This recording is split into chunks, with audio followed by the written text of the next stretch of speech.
All right, y'all. Welcome, welcome, welcome. So nice to see your faces or your names on the screens. Welcome to Life Power of Your Food. I am Chef Bee, and this is the lovely Dr. Nicole Peoples. And we are super excited that you guys joined us this evening. Happy Memorial Day yesterday. And we want to jump into the content. Please, before we get started, if you can, in the chat, what I like for you all to do is just drop in the comments in the chat the city that you're in.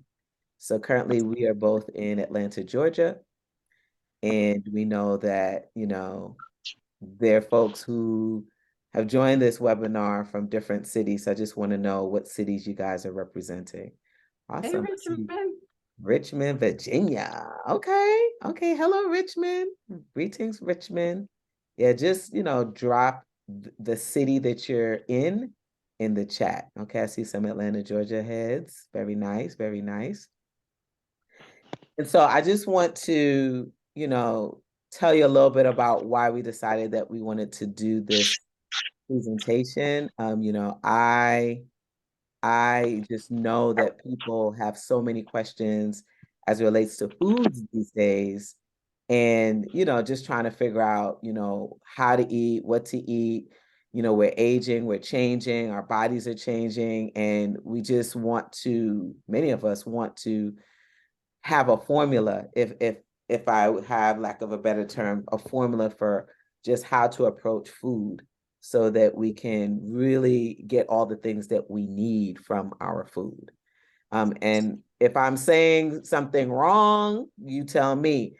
I'm curious too. I want to know from you all some of the questions that you all have around food, particularly eating healthy. And we're hoping tonight that we'll address some, if not all, of those questions. Is that okay? We good? Yes, Yes. yes. All right. I see AT Alien. I see Birmingham, Alabama. I do know that we have New York represented as well. So welcome to all of you. All right. So what I'm going to do is I'm going to actually launch a presentation here just so that you guys can get to know us if you don't know us very well. Some of you do know us. And I really want this to be a conversation. So we'll definitely take the time to say who we are, what we do, and then we'll give you guys time to answer or to ask questions. All right. Is that all right? All right. So I am Chef Bee.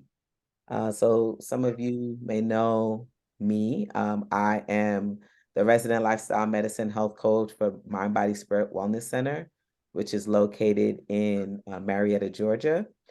And there I help people with nutrition coaching. I also do meal preparation for folks under the umbrella of Essential Meals to Go, which is my plant-based meal prep business. I'm an author, a speaker, also a raw plant-based chef educator, essential oil specialist, and, mama, wife, sister, and friend. All right. So Nicole, you want to share who you are? Yeah. So, hey, you guys. I'm Nicole Peoples. I'm an integrative medicine physician.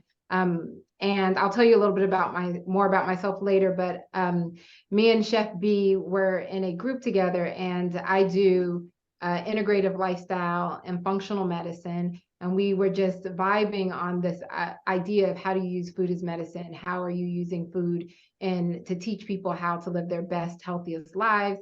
And that's what I do in my practice. And so it was made sense that we had this synergy here. And we just found out that we're both Spelman grads, so we're like sisterhoods for real. And Yeah. and so we just thought it would be a great synergy for me to bring in sort of my medical expertise and her expertise around food to really give you guys a sense and help you guys feel comfortable about how you use food in your own life to power yourself and to power your health. So that's me. And I'll tell you a little bit more about my practice later on. Awesome. All right. So I always like to tell people just how I've come to the work. People who see me, we don't have a brick and mortar location. Most of what I do is virtual. And so, my goal in the work that I do, with the content that I produce is for people to really understand the passion that I have around healing our people and promoting plant-based lifestyle, right? Because it's super important. And I don't think that people realize the power of plants until something happens and then you're forced to really get focused on your wellness, and then you can really sort of feel it. You can experience just the power of food as medicine when you're really sort of being intentional about, how you eat, what you do, all of the things. So I wanted to open our conversation with the tale of two pregnancies. And they're actually my two pregnancies. So my first pregnancy was in 2008 with my son Solomon, who's now 15. And that's the picture on the left. I was in this picture in graduate school. I was, I think, 34, 35. I was in a very stressful marriage at the time. I was eating crazily, y'all. Pizza, hot dogs, ice cream, you name it. Um, and I knew better, but I was stress eating. I was just going through so much at the time. I was just basically trying to comfort myself with food. Fast forward to 36 weeks of pregnancy, I go into the doctor to get my weekly checkup. He's like, hey, your blood pressure is elevated. We need you to get to the hospital so they can check you out. They're like, okay, we're going to do a protein sample. We did that, came back that Monday, blood pressure was still high. They admitted me for delivery. They're like, hey, you have preeclampsia. All right. And if you don't know what that is pregnancy-induced hypertension. And so I had gained quite a bit of weight. I was 220 pounds in that picture. And just there was a lot going on at the time. And so I think even in the photograph, like I just looked very different. And so, cesarean section, that's how I delivered my first child. And, when I went back to the doctor, he was like, we have to really shift how we do things. So I definitely cleaned up my diet, started working out, started really working on managing my stress, etc. And, I was fine after that. Fast forward 7 years, the photograph on the right, that was my second pregnancy. I was 42 in that photograph. I personally think that I look a lot more vibrant in that photograph, a lot happier. And I was actually being very much more intentional in my pregnancy. I knew that because I was older, there was sort of this push in the direction of a second cesarean. And I really was trying to avoid that because I just did not like the experience that I had the first time around.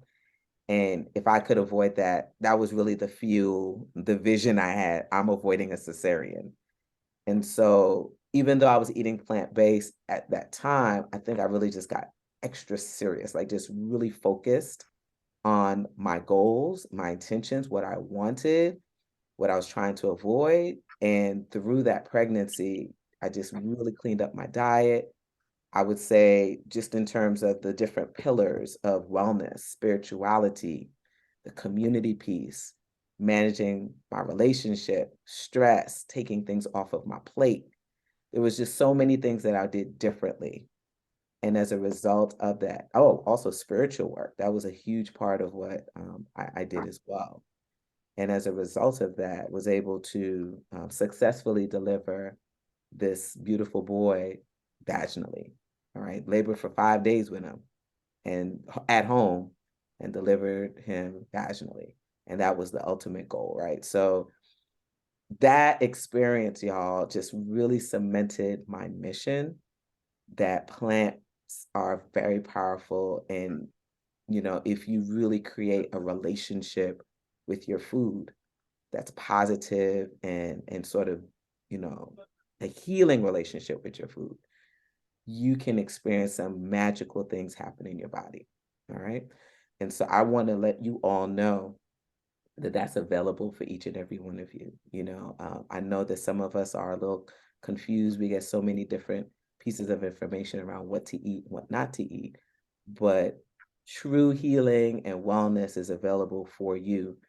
if you want it, and if you're sort of ready to really stay focused and do the things that you need to do to push your health in a certain direction, in the right direction. All right. So the next thing that I want to kind of open this up, and then I'm going to pass it on to Nicole, Dr. Peoples, is this idea around cells.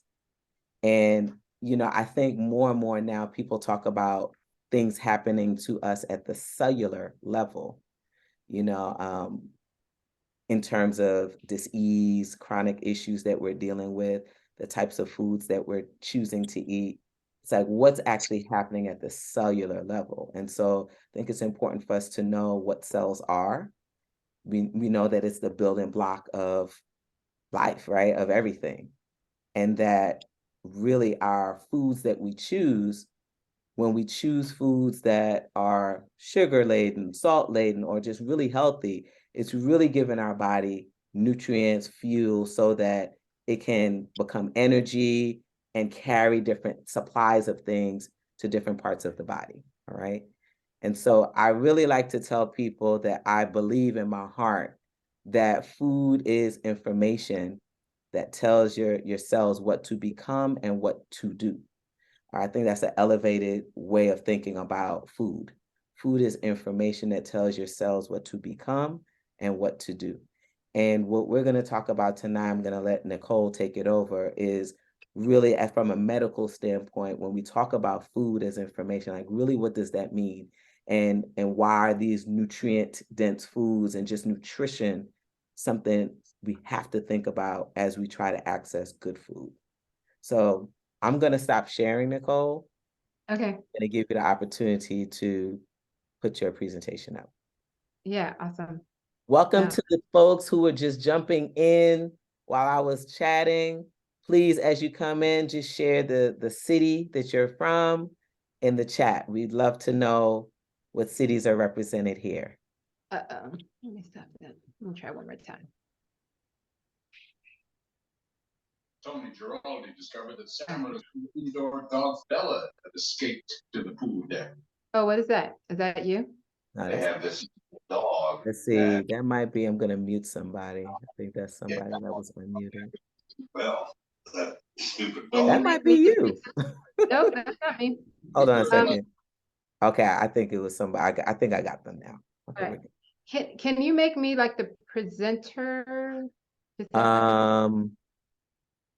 I was hoping I could share this way, but it might not allow me to because right now it's not letting you share. Well, I'm just small on the screen still. Okay. Do you want me to pin you? I can pin you. Yeah, see if it works. Yeah, let me pin you. How's that? No. You don't like that? No, it didn't really help the situation. Okay, so I was going to try to use Prezi, but it's not going to let me. So you can see my slide up here, can't you? Oh yeah, we can see that. That's good. But is it big? Am I big? You're big and it's big. What do you guys think? You guys can drop I pinned you so they can see. Oh, okay. I just can't see it. Okay. I can't see it. Okay, you guys. So yeah, so I'm Dr. Peoples. I am a internal medicine physician by training. And for the last 10 to 15 years, I've been practicing hospital medicine, which basically is if you were ever get admitted to the hospital for anything, I would be the doctor that admitted you. But when I went into medical school, I went into medical school wanting to figure out what kept people well. So the surprise about that is that you find out once you get into medical school that that's not necessarily what they teach you in medical school. They teach you how to treat people once they get sick. And although this is extremely important, because if any of us were to develop an illness, we would want a doctor who knows how to treat their illness. What I find to be more interesting, and one of the things that I don't think we talk about enough, is what do you do so that you don't end up in the hospital? How do you prevent yourself from developing disease? What are the factors that influence whether you stay healthy or whether or not you don't?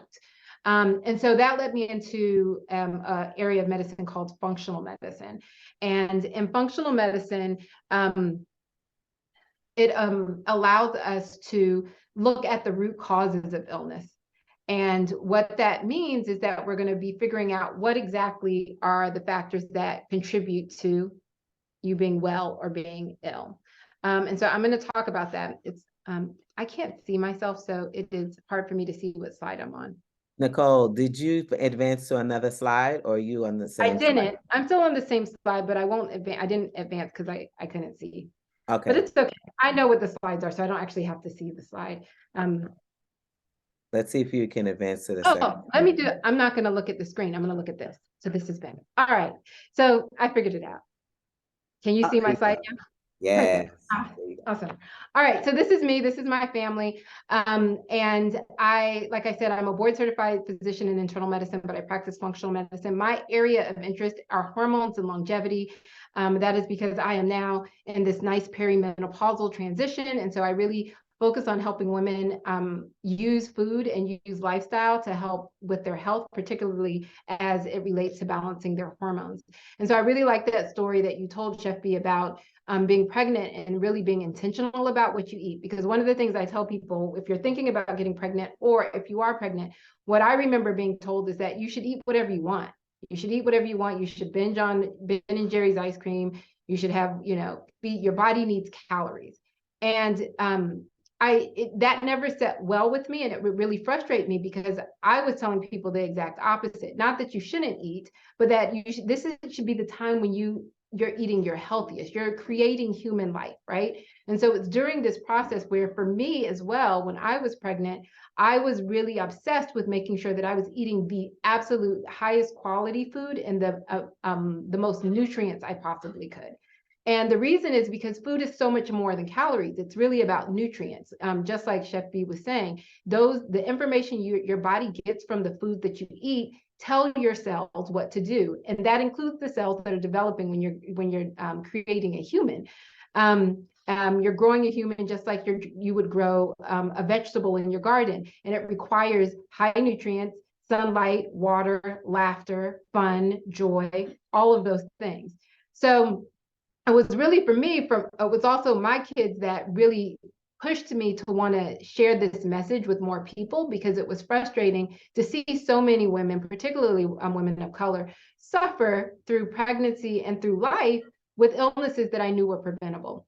And that hit me even harder when COVID happened, because it was during COVID when I was working in the hospital, and I was treating hundreds of Black patients who were coming in with COVID, severe COVID, because of comorbidities, essentially other diseases that made the illness worse. So things like diabetes, high blood pressure, high cholesterol, heart disease, cancer. And it was at that time that I really said, I can't stay in the hospital anymore. I really have to focus more on my preventative medicine, because a lot of these women didn't need to end up in the hospital. A lot of these patients did not need to be here. We could have done so much more to prevent people from getting sick just by living a healthy lifestyle. And so it really was an eye-opener for me, because it really said, we need to take this a little bit more serious, because once this illness comes, your freedom is gone, right? We can treat the illnesses once they come, but you lose so much of your own freedom and your ability to do what you want to do, feel the way that you want to feel, and experience life the way you want to experience it when you're ill. So why wait? Why wait to change our behaviors until something happens? Why not get in front of it? And so it was really that said, you know what, Nicole, you really got to spend, 90, almost 100% of your time really helping women, particularly women of color, to figure this out. And the reason this is so important is because health is really a lifestyle. Health is not about your pills. It's not about your doctors. It's not about anything other than the way you live your life. And if you're interested in living a healthy lifestyle, if you're interested in living a life that is free of illness and full of vibrancy and longevity, you have to think about the way you live your life, and really try to optimize it. Now, this doesn't mean you have to, a lot of people, when I say health is a lifestyle, they're thinking, oh, living healthfully is boring, it's bland. But really, we are all eating anyway. We're all sleeping, we're all managing our stress. If you can make a decision to do that better, eat better, continue to sleep, but sleep better, continue to be impacted by stress, but manage stress better. If you can figure those things out, then everything else gets better. And I want to explain to you a little bit about the sort of science of that, and the way I think about it in terms of functional medicine. So this is my favorite image in the world, because it talks about the difference between how we get to the root of illness versus how we treat illness.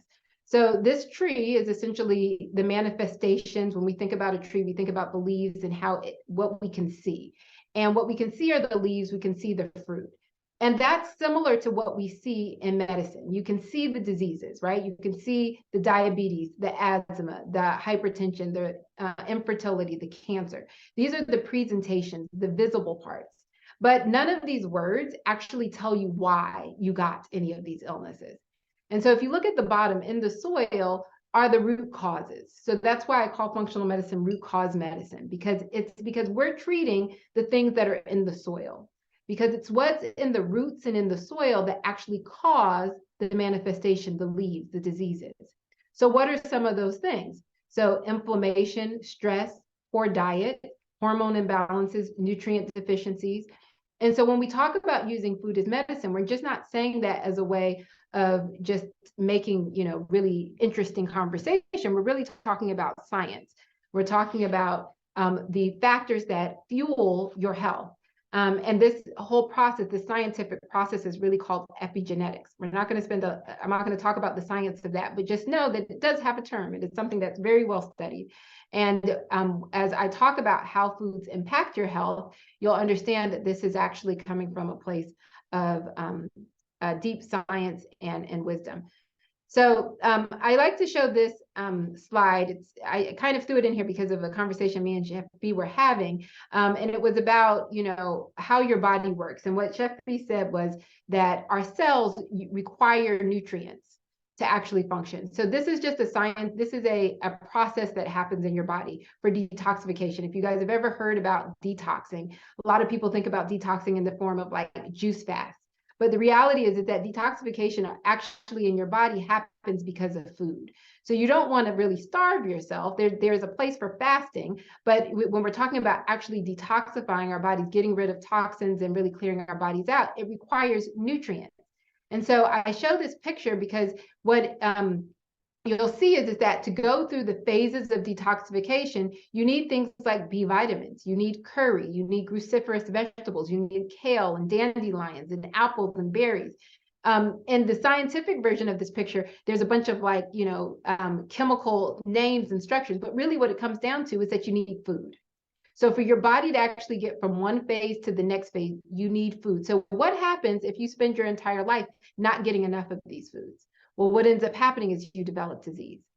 And so the reason why I talk about this as being such an impactful thing about using health as talking about health as being a lifestyle is because when you think about how you age, you actually can see the difference in the way you feel and how long you live. So this picture is another one of my favorite pictures in the world.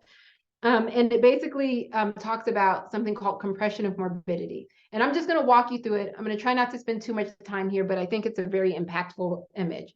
So in this green line is what most people, this is for the person who comes to me and says, hey, my mother ate that, my grandmother ate that, and we're all doing fine. Has anybody ever heard anybody say that? Oh, why are you talking all this stuff about eating a certain way? We all ate spam and we're all fine. Okay, so the green line is fine. All right. The green line basically says, if you, on this axis, we're looking at from birth to death. So it's your biological age or your chronological age, the number of years you've been on this earth. And then this is your health span. So that's how healthy you are. So we can assume that between birth and around your teenage years are the time where you have the greatest increase in your health, right? So we're just going to assume around your teens or your 20s, you're the healthiest you ever were. And then over time, your health just sort of declines. And if you do nothing, if you're just living the standard American lifestyle and eating the standard American diet, then you might live to the average lifespan of about 70, and you'll probably be sick for part of it. That is the normal process of aging in America. The second blue line is what I see a lot. So this is the person who says, I'm going to do all the things that everybody else is doing in the standard American lifestyle, but I'm going to go see a doctor when things go wrong. So you might be doing really well at the beginning, and then somewhere along the line, like with Chef Bee, something happens and you may have an illness. You know, you might develop preeclampsia during your pregnancy. You might develop some chest pain or severe asthma, and your health span actually drops. But you go to the doctor and your health span actually gets a little bit better. It doesn't go all the way back to the top. You just get better. And then you have another health crisis. And this is, you're on this sort of roller coaster. And you may even live a little bit longer. But your health, the quality of your life and your health during that time is also decreased. Where I want to be, and where I think everybody on this call wants to be, is on the purple line, where essentially you are living at the highest quality of your life for the longest period of life. And yes, you may extend your life by a couple of years, maybe a decade or even two, right? But when it's time for you to go, there isn't a slow decline. You just sort of, the ideal situation in my mind would be, go to sleep and don't wake up the next morning. But it's not, 10 years, 20 years, 30 years in a nursing home, or debilitated or in pain. And what is the difference between this green line, this blue line, and this purple line? It's lifestyle. It's all the things that Chef Bee talks about and the things that we're talking about tonight. It's the way, the choices that we make and the foods that we choose. So let's talk a little bit about that. So that's where I'm actually going to, let me see. I'm going to minimize myself again. Because I do want to have a conversation with everybody on this call, as well as you, Chef, and really talk about what it means to have an ideal diet, what it looks like, and how do you decide what the right diet is for you. So is Chef on here? I don't see her. I'm right here. I actually put it on mute by accident. I'm sorry. Okay, I'm here. no worries. Yeah, so I wanted to make sure that before I went any further, I wanted to see if there was any questions, or if you had any comments that you wanted to say on anything that I just talked about. No, I think the thing that came up for me is this idea of lifestyle medicine. And as a health coach, that's really what we do. We really help people to identify the areas in their life where they need improvement. So we often think that when our illness is starting to fail or something starts to come up, it's just around food, right? Usually people say, I need to change my diet, but really they're these pillars, right? And I'm sure they'll see that from your framework, and because it's lifestyle medicine, they're these pillars that really help us to be well, right? Mm-hmm. There's the food, there's your emotions, there's your spiritual practice, there's your relationships, there's your relationship with money, right? There's your movement, how much sunlight you're getting. All of those things and more are really impacting your wellness. And so I love that you have their food life, because the other piece of it is people often think that food is what we consume in our mouths.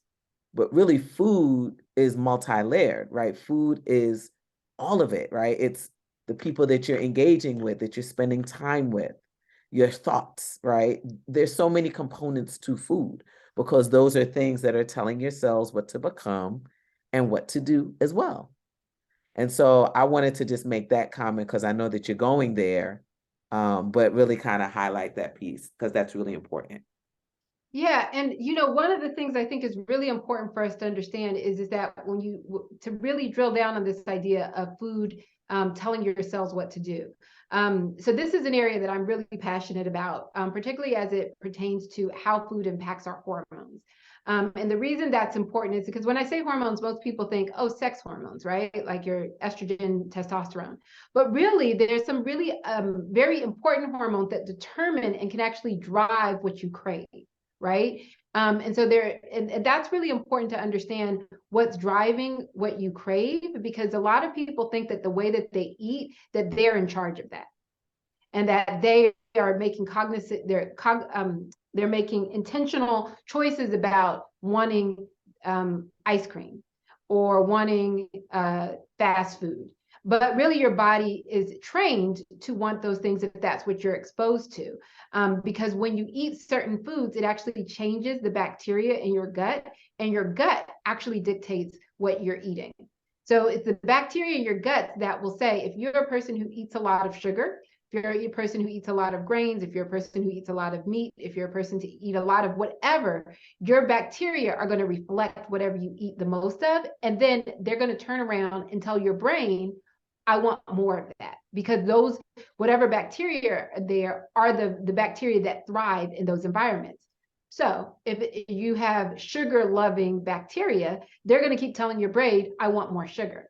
So part of figuring out what the right diet is for you starts with dispelling this idea that the right diet is the diet that you've always eaten.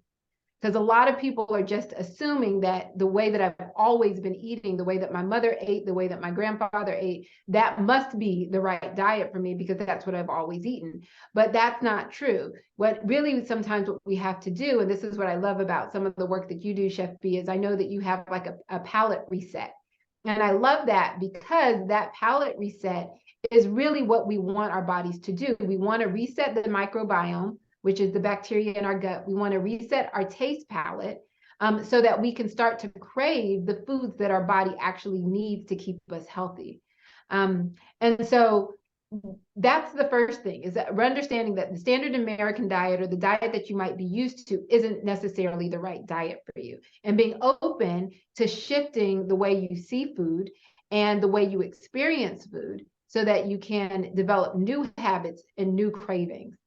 The other thing that you said that I thought was really important was that it's not just the food that we put in our mouth, but food is also a very emotional thing, right?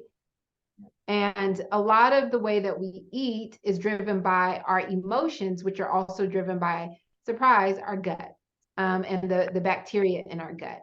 And also a lot of just habit, right? So developing habits around eating are also really important. So having a really structured way of redefining what is right for you, having a structured methodology is how I really suggest people determine what the right diet is for them. Because if you just try to go out there and figure it out on your own without thinking about, how am I reprogramming my brain? How am I reprogramming my palate? How am I reprogramming my microbiome? If you don't do those things, it does make it more hard, more difficult. It's not impossible. There are lots of people who shift, and I'm sure when you did it, and you shifted the way that you ate, there was probably a lot of mental work that went into it, but it was also you just making a decision that I'm going to change. But for some people, it's not that easy, right? It's not as easy as saying, I really just want to stay healthy, so I'm going to change the way I eat. You don't know how many people I know who have lung cancer who can't stop smoking because it's an addiction, and food is no different. We still have biochemical processes in our bodies that drive us to want to have foods that may not be the best for us. And so I wanted to just sort of piggyback off of what you said.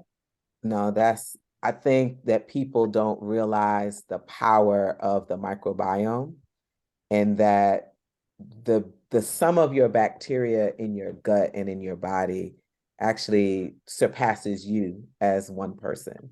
So in regards to just all the things you said about how influential it's almost like you're just the entity, the body, but they're sort of guiding you and maneuvering and telling you what to choose. And Yes. it is a completely different, like, just behavior shift that needs to happen in order for you to choose new things, particularly if you've been choosing poor quality food for a very long time. It's, I want people to know who are on this call that, give yourself grace, because the mess that we got into with our food choices it's a lifetime of mess that we've gotten into. Some of our parents didn't know better. We didn't know better. And then when we now want to make a change, we're hoping that the change will come very quickly. And the reality is it will never come quickly because it's just taken so long to get into what you're in. So it's going to take even longer to get out of it. And it's an intentional behavior shift that it's a choice that you make each and every day when you pick up and put something in your mouth. And some days are better than others, you know? So just Yeah. add that to it. No, it's so very true, that we have to really think about our behaviors, but we also because really it's not about, you know, knowing per se the right foods to eat. It's knowing how to change your lifestyle in such a way that it supports a healthy, making healthy choices. And because our society, like you said, it's no one's fault. It's not my fault. It's not your fault. As to why we eat the way we eat. Our environment is really a problem. And then unfortunately, there's not a lot of doctors who are trained in in nutrition. So when you go to the doctor and they tell you when you have cancer, oh, get a nice a candy on your way out, not recognizing that cancers eat sugar, right? So if they don't know that, and then we're reinforcing this idea that food is important, but not important enough to be medicine, right? Then as consumers, we don't know how to make those healthy choices. So that's why it's really important for us to talk about it. So so I will jump in. If you guys have any questions in the chat about anything that I've said, please feel free to ask them. But I'm gonna jump into sort of one of the things me and Chef Beee wanted to cover was this idea of sort of popular food diets. And, you know, we hear a lot about different types of diets. So I think one you were mentioning was the eat for your blood type. And then there's paleo, there's vegan, there's keto. There are all these different types of diets that are out there. And the question is that I get a lot, and I'm sure you get a lot, is like, what is the right diet for me? And I have a very specific answer to that you may or may not really like, because it's not as easy as me picking one. Any of them and all of them, depending on what your body needs. And you have to figure that out. And there are several ways that I tell people to figure that out. But there are some guidelines that if you decided you were going to be vegetarian, if you were decided you were going to be paleo, those tend to be like the two opposite ends of the spectrum, right? If you decided you were going to do either one of those diets, there are some guidelines that you want to follow, because you can be a really unhealthy vegan and you can be a really unhealthy paleo, right? And so the first step is being able to say, okay, what are some of these guidelines? And then expand from there. So I'm going to give you the overview of, and now I got to figure out how to do that again. Let me see. That was good. You did that good. All right, there There I it am. is. All right. So in my program, and I'll show this in a minute, I talk about the various lifestyle factors that influence health. And one of them is food. Okay. One of them is food. You know, there are several other factors that influence health, but one of them is food. And these are some of my top guidelines. There are more than these, but this is the one thing that you should be thinking about when you're thinking, am I eating a healthy diet? So number one, are you limiting processed foods? So when I grew up, everything, it was like the processed food revolution, right? You could buy anything at a grocery store and everything was in a package, a box, a bag. There were the microwave dinners, everything was really quick. And this processed food had sort of overtaken us. And a lot of the recommendations that people get around eating have to do with how do you eat processed foods healthfully? So to give you an example of that, the limiting of salt. So all of my patients, any of them who have high blood pressure or just in general, people will say, well, I don't eat a lot of salt. You know, when I ask them about their diet, oh, I keep salt out. And really keeping salt out has everything to do with processed foods. The reason it is because processed foods have a lot of sodium in it, which is salt. But if you were cooking a whole foods diet all the time, or the majority of the time, 80% of the time, you adding salt to that food is not dangerous for most people, for 90%, if not more, 99% of people. The problem is that processed food is made in such a way that it doubles and quadruples so many of the bad things that it makes our health bad. So it has higher contents of salt, has higher contents of sugar, it has higher contents of bad fats. And so even that's another example of where people say don't eat fat. That in and of itself isn't a problem, but fat in processed food is a problem. So knowing how to choose healthy fats when you're eating a whole food plant-based diet is much easier. You don't have to fear fat, you don't have to fear salt, you don't have to fear sugar when you're eating a whole food diet, but you do it if you are eating processed foods. So the quickest way to eliminate that as a problem is eliminating processed foods. So then the next question I get oftentimes is, what is a processed food? And I have many ways of sort of describing that, but I will give you my long and short of it. Number one is, does it grow out of the ground? Or does it feed on the ground? So this is getting at plants and animals that eat plants. And Cheerios aren't plants, and fruit roll-ups aren't plants.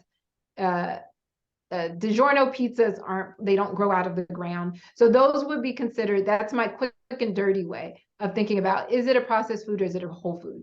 The other way I think about it is, does it have an ingredient list? So if it has an ingredient list, the question is, are the ingredients on that ingredient list foods that you would recognize? So are they things that you would actually cook with? So if it says bisodium carbonate mononucleotide peptide, that is not something you could find in your refrigerator or your pantry. And so that would be considered a processed food. So if the ingredient list, for example, on, let's say, almond milk says almonds, water, and salt, well, all of those you could make your own almond milk in your kitchen, and all of those ingredients are things you recognize. So that's my quick and dirty way of like determining processed foods versus whole foods. Then the second part of your diet is it mostly vegetables? So I have been a vegetarian in my life. I have been a vegan in my life. I have been paleo in my life. I have been keto in my life. I have done all of the things, and I do all of them now. On some days, I don't eat any meats, and some days I don't eat any carbs. So, I change the way I eat every single day and with every single meal. But there's one thing that I don't change, and that is the fact that the majority of what's on my plate is vegetables. So the standard American way of eating, typically when I learned it in medical school and when I was in elementary school, is that you need a protein, you need a carbohydrate, and you need a vegetable. Well, I would change that. I would say you need at least 2 vegetables and then something else, and a protein, and add in a healthy fat. And that protein can be meat-based or it can be non-meat-based, right? And that just depends on whether or not you want to eat meat or not. Now, we'll get into the nuances about whether or not meat is good for you or whether or not you should keep that out completely, as well as other foods. We'll talk about that in a minute. But as a general rule, whether or not you decide you're going to be a meat eater or not, you want the majority of your food to be veggies. And you want to make sure that even if you are a person who incorporates meat into their diet, that meat is more, in my mind, it's more of a condiment, right? You can use it as a seasoning, but it doesn't need to be the main course of your meal. And that's how we've been taught. So mostly veggies, no limited or no processed foods. Okay, the next is choosing organic foods. Now, this is a controversial one because organic foods can be more expensive. But when we talk about the root causes of illness, toxins are a really big part of that. And we get a lot of the toxins we're exposed to through our foods, through pesticides and herbicides and things of that nature. So when you're thinking about, what you're going to be eating, you want to see if you can get as many of the toxins out as possible. And part of that is choosing organic. And then high quality fats and proteins. So what does that mean? That basically means that you want to choose fats that are clean. So things like avocado oil or olive oil, as opposed to things like trans fats, which are man-made, which you find in processed foods. So again, by eliminating processed foods, you eliminate trans fats. When it comes to fats that come from meats, I'm not even really scared of those if that meat was actually well raised. So if it was a grass-fed beef and you're eating fat from a grass-fed beef, then that would be a healthier choice in fats.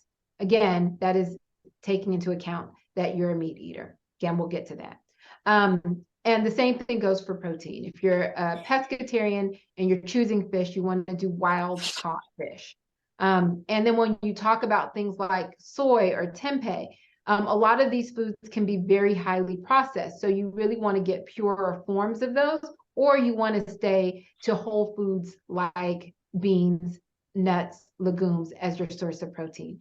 And a note about nuts and beans, if you ferment your beans or you soak your beans, that is easier to digest. And so that also enhances the nutrient content, makes it more high quality, your protein as a protein source. And if you, oh gosh, I was going to say, oh, and nuts, you want to make sure that your nuts are raw and not roasted, because if you roast them, it can actually cause the oils or the fats in the seeds to become rancid. So you don't want to do that. So when we talk about high quality, we're talking about all of those things. The next thing is color and diversity. So many of us eat the same foods every single day. You want to diversify, and you want to make sure that you're choosing foods from across the rainbow. And so if you've ever seen any of Chef Bee's foods, you will see that she has all kinds of colors. And the reason that's important is because the nutrients are in the colors. And so you want to make sure you're getting high quality, a diverse amount of colors. And then the last thing I'll put here is knowing your food sensitivities. And this is a topic that can mean a lot of different things. So I don't mean food allergies when I talk about food sensitivities. Allergies are kind of like if you were to eat peanuts and your throat was going to close up and you would stop breathing. That's an immediate reaction. Food sensitivities are a little bit different in that you could eat a food and it might cause a problem, but maybe it's, several hours later, maybe even a day later. So food sensitivities to things like milk or gluten or soy or meats, or even certain fruits or beans. So everybody's diet is going to be different because we all respond or react to food differently. And so it's really important for you to know which foods work for you and which ones don't. And that's where we come into, should I be a vegetarian? Should I be a vegan? Should I eat beans? Should I not eat beans? Should I have soy?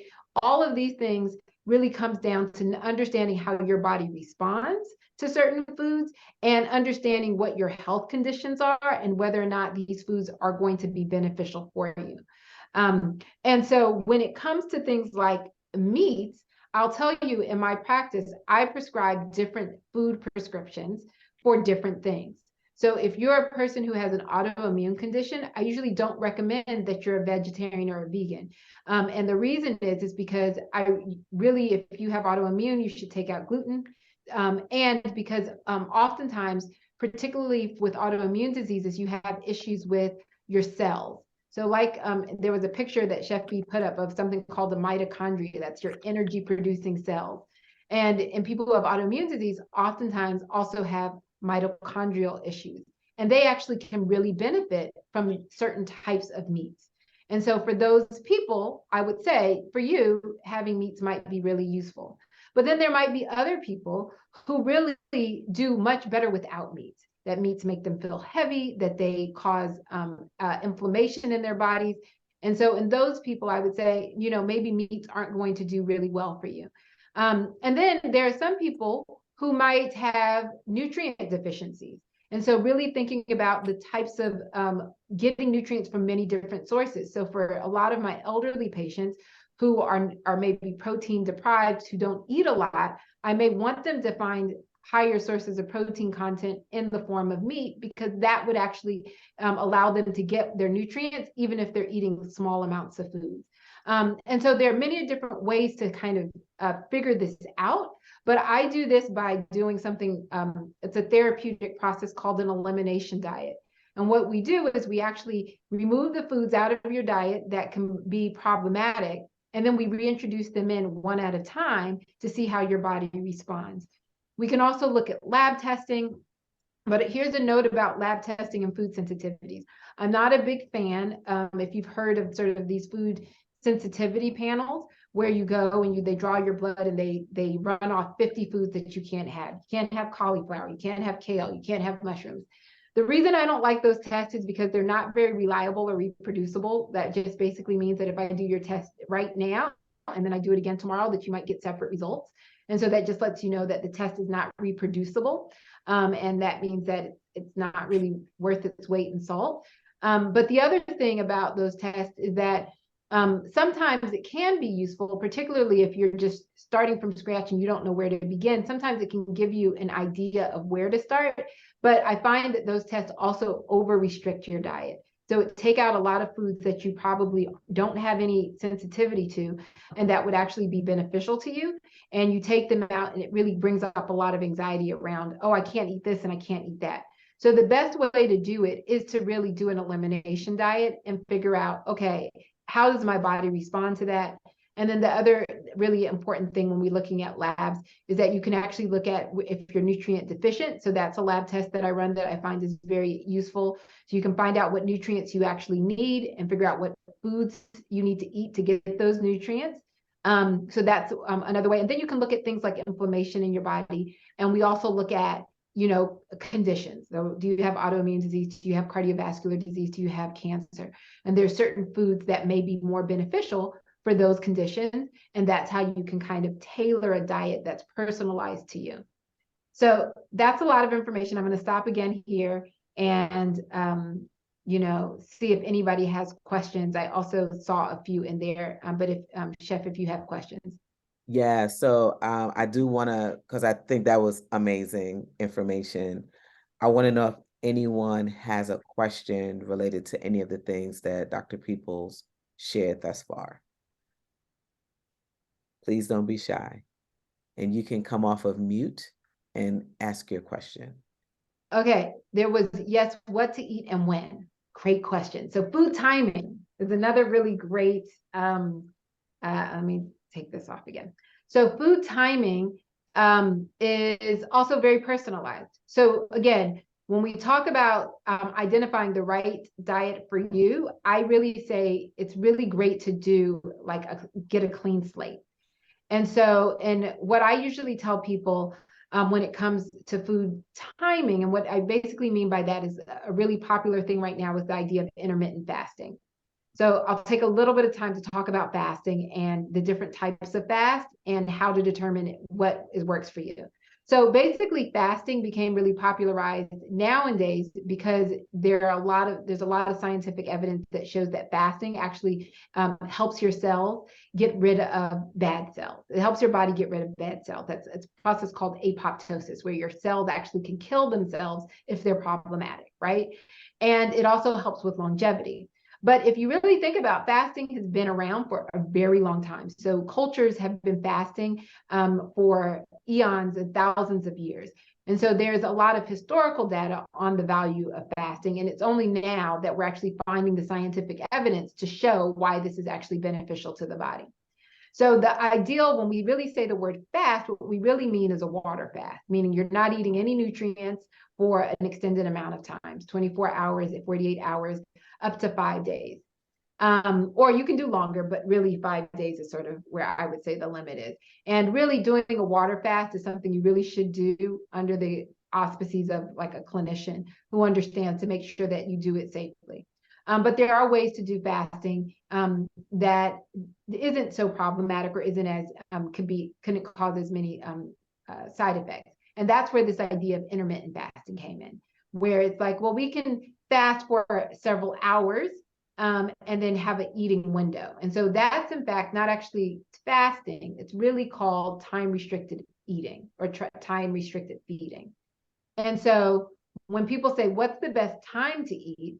There throughout, since I started medical school, I remember it was like 3 meals a day. And then it was like eat 6 meals a day. And then it was like breakfast is the most important meal of the day. So there's a lot of conflicting data out there. But I'll tell you where we are currently in this idea of time restricted eating.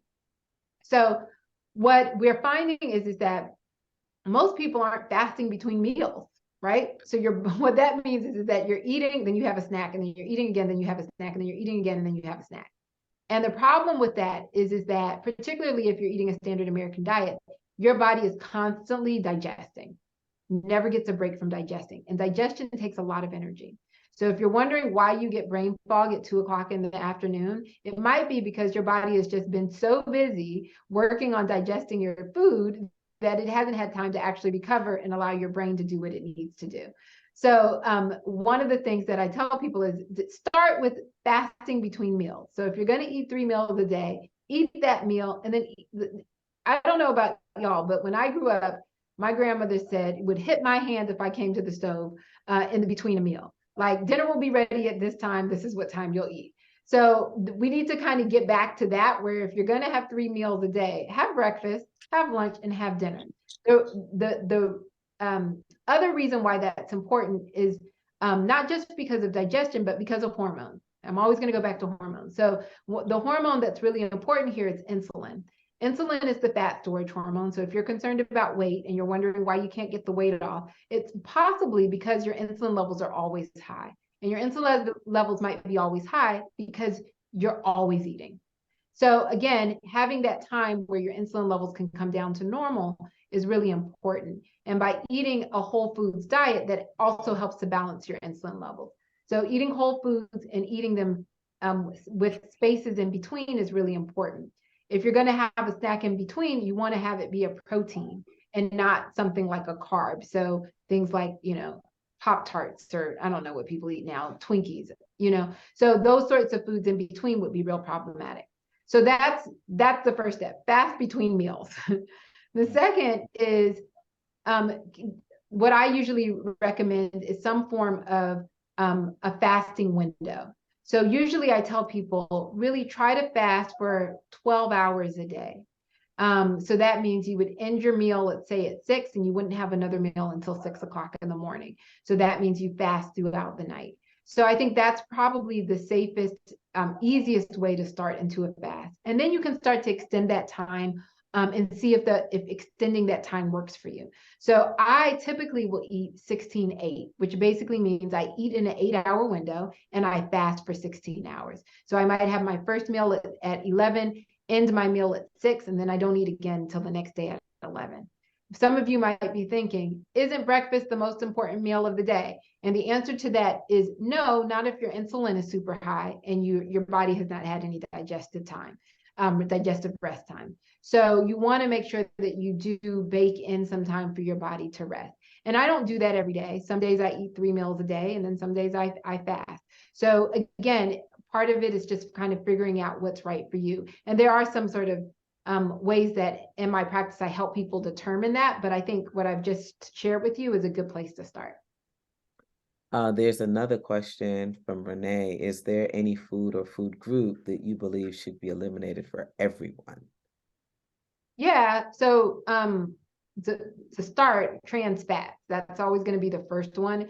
Trans fats are have absolutely been linked with cardiovascular disease. So you find trans fats in like baked goods that you find in the grocery store.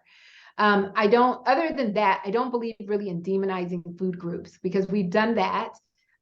Every decade, we have a new food group that we demonize. So at one point it was fat, right? So everything was low fat. And when we demonize fat, what happened is they put sugar and salt and everything, because after you remove fat out of food, it tastes like cardboard. So how do you make food that tastes like cardboard taste like something? You add sugar.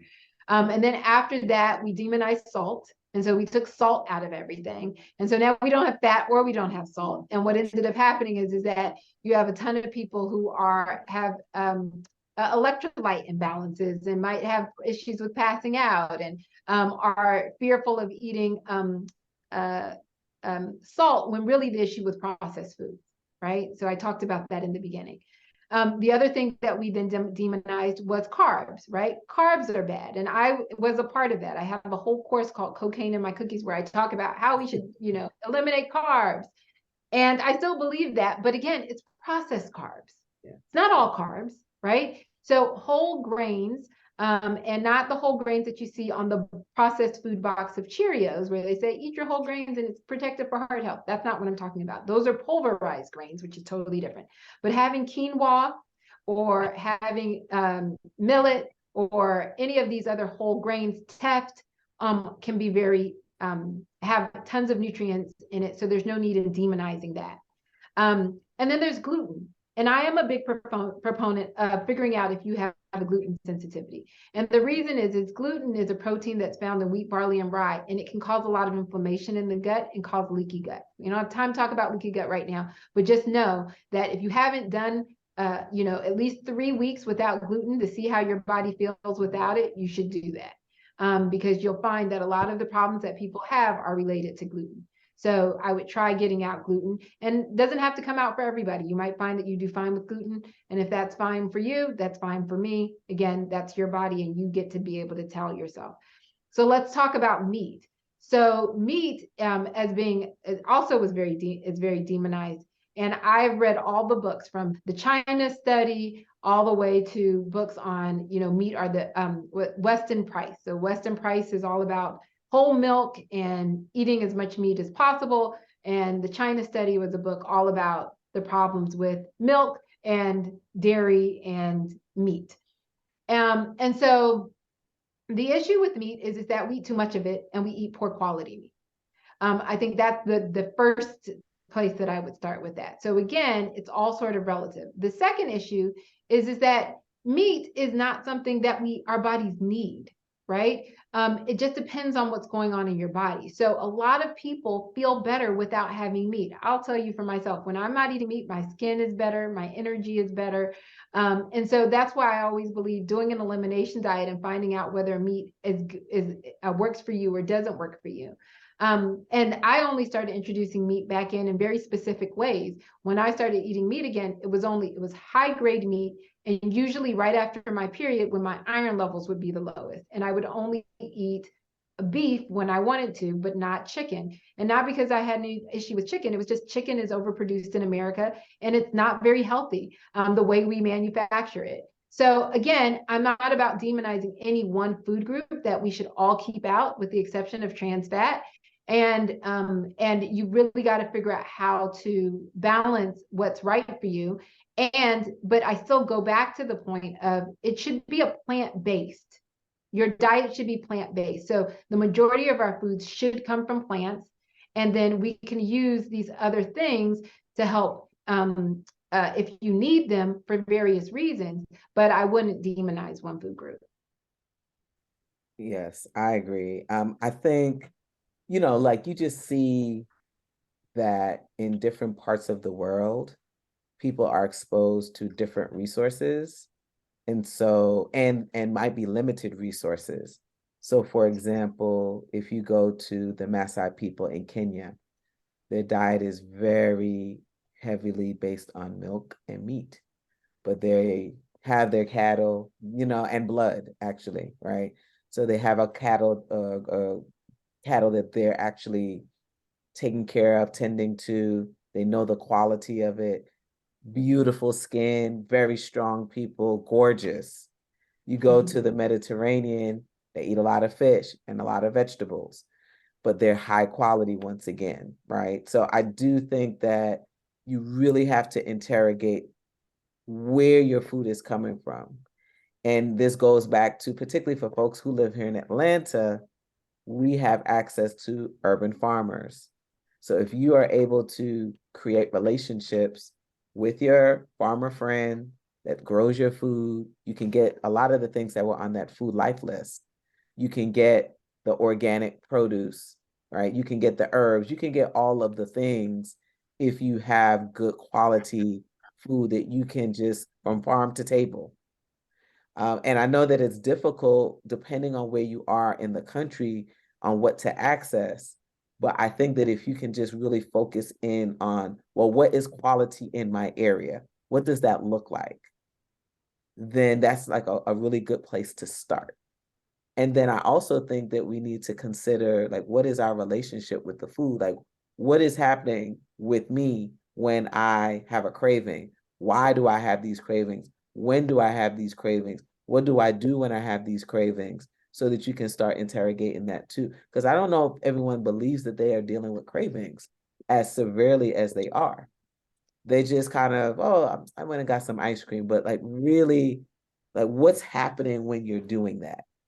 And are you going out of your way to have those things in the diet, or is it sort of a passing thought? I know last night I wanted some ice cream, but I wasn't going to go to the store. I wasn't going to do all the things to have it. I just said, I'm good. I don't need it. But there are folks who go out of their way to make sure that they satiate that craving. That can be an issue. That can be an issue.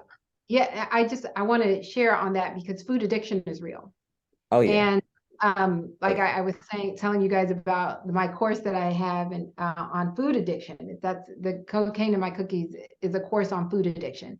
And exactly what you said, Chef, was, interrogating what's actually happening. So if you think about the addiction cycle, so just for a moment, think about if you're addicted to alcohol, right? So what happens? You have a craving, and then you go out of your way to get to access that food or that alcoholic beverage, and then you get it, and you get this high, and then afterwards you get this guilt, and then that guilt leads you to eating it again, or going back to it, and that's a cycle. But the other thing that happens with addiction is tolerance, right? So particularly when it comes to sugar, you go through that same process, but now it was one cookie that you just needed, but now you need two or you need three to get that same high.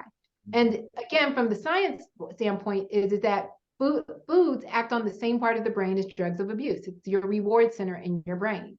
And so what happens is that when you're eating certain foods, you release dopamine. Dopamine is a pleasure signal, and it tells your body, oh, this was good. And so the last time I was stressed and I had ice cream, that it made me feel better. So now the second time I'm stressed, then your body automatically says, let me go have this ice cream because that's what I did the last time to get that high. So these are cycles that are real, and they're happening in your body biochemically. And so again, doing a resetting the way your brain works, that's called neuroplasticity. It means you can actually create new neural pathways in your brain based off of behavior. And so this is really complicated talk, but to simplify it, really what I tell people is you want to think about your behaviors that make it possible for you to change the way you eat. So as an example with what Chef said, is that one of the things I don't do is I don't keep foods in my house that I know are problematic. Right? So if she said that she would have to leave her house, go to the grocery store, go get the ice cream, pay for it, come home, eat it, right? So that is just, it adds layers of steps. So this isn't about restricting yourself. It's just about making what I call it, making your house a safe zone, right? My house doesn't have things in it that my body doesn't need. And if I'm going to go out, I don't feel as bad about having ice cream when I'm out and I'm at dinner because I don't eat it at all when I'm at home. Right. And so if you create these safe zones, particularly in your own home, where you don't have chips just hanging around, and juice is not a health food. So you don't have just juice hanging around. You don't have these potato chips hanging around, then allows you to make healthier decisions at home. And then it allows you to have a little bit of wiggle room when you go out, and you can enjoy that night out with your significant other or your friends, and have that food that you want. So these are just sort of strategies to really think about not what to eat and what not to eat, but really strategies about behaviors that you can create that promote health, if that makes sense. So I just dropped in the chat, if there are any other questions that you may have of us as it relates to things that you might be going through at this time. And, we would love to answer those questions if you have any other questions that come up. And if you don't have one that you're thinking about right in this moment, that's fine.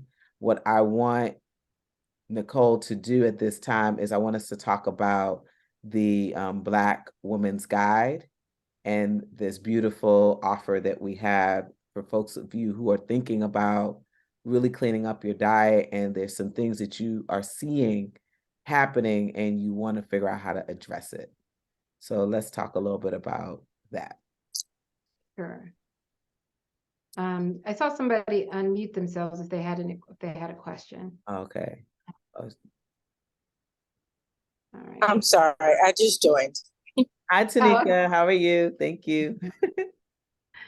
All right. Am I still showing? Yeah, I'm gonna actually pin it so we can see it. Yep, there we go. All right, awesome. All right, so yeah, I'll tell you a little bit about my program. But before I do that, because I know Synovia raised her hand. Yes, ma'am. Yes, Synovia. Sorry. Hi, can you hear me? Yes, we can hear you. Okay, great. Thanks. So, I actually want to raise this question for either one of you because I just learned about this food pairing as it relates to like the categories of food that we should be eating together. I think like it was like you shouldn't eat starchy vegetables with the protein like, and I was like, oh, okay. So I knew I was going to kind of bring this question to Dr. Peoples, but I think it may, you know, if either one of you can answer, that'd be fine. Yeah, I recall I used to have one of those cards inside of my wallet with the food pairings, and it's sort of like it's like a Venn diagram with then carbs, protein, fruits and vegetables, and all three of those circles didn't intersect at the same time. Basically, I think you had the carbs and the fruits and vegetables that might have overlapped, the fruits and vegetables and the protein that might have overlapped, but definitely not the carbs and the protein. And so, from what I've understood, just in terms of digestion, the body is digesting the foods at different rates. And so, it might cause some interruption in the gut. And that's one of the reasons why we don't want to eat all the things at once. I would say to you, Sonova, that was you. I think that it's really important to just keep things simple, all right, when you're eating and not to like just combine a bunch of things because again, you know, if we're looking at some of the things that Dr. Peoples talked about in regards to elimination, when you have all of these different ingredients that you're eating all at once and you have a reaction or you have a sensitivity, you're really not sure what's happening. And so I do think that when we're eating, it's too complex. Like we want to try to keep things as simple as possible. And so if you're going through something, particularly with your gut, your health, I would say a vegetable, maybe two, right? And then you have a protein or however you're going to combine it, but just keep things super simple. What's your thoughts around that, Nicole? Yeah, so with the concept of food pairing, so there are a couple of ways that I have seen this in the literature. And so one of them has to do with having a complete meal, right? Like so creating having the right combination of amino acids to make a complete protein. And so people were talking about putting foods together so that you have all the nutrients. And if you pair certain foods together, then you get this complete protein. And that being ideal. The other way I've heard about it is about foods that interact with one another. So, for example, let's take iron and green tea. So you don't absorb iron as well in the presence of green tea, right? So you don't want to pair those sorts of foods together. And then the other, so those two categories of like, how do you create like this ideal molecular structure? I think that's too complicated for eating. I agree with you, Chef. Keep it simple. I wouldn't get too technical into that. Now, there is a third way that I think actually does have some real merit to it from a medical clinical standpoint. And that has to do with the way we break down food, particularly carbohydrates. And the reason this is important is that if you were to say, and I tell my diabetic patients this all the time, if you were to eat a piece of fruit, let's say an orange, that orange is going to break down fast in your system and it may cause an insulin spike. And that insulin spike is going to cause inflammation, it's going to cause weight gain, it's going to cause all these other problems, okay? So if you pair that orange with a fat, so I guess orange and peanut butter doesn't go together really well, but let's say Olive oil, like a vinaigrette. Yeah, like a vinaigrette. Great. Thank you. I need a chef here for that. So if you pair it with an oil like a vinaigrette, well, then what that does is it slows down the absorption of that carbohydrate so you don't get this huge spike.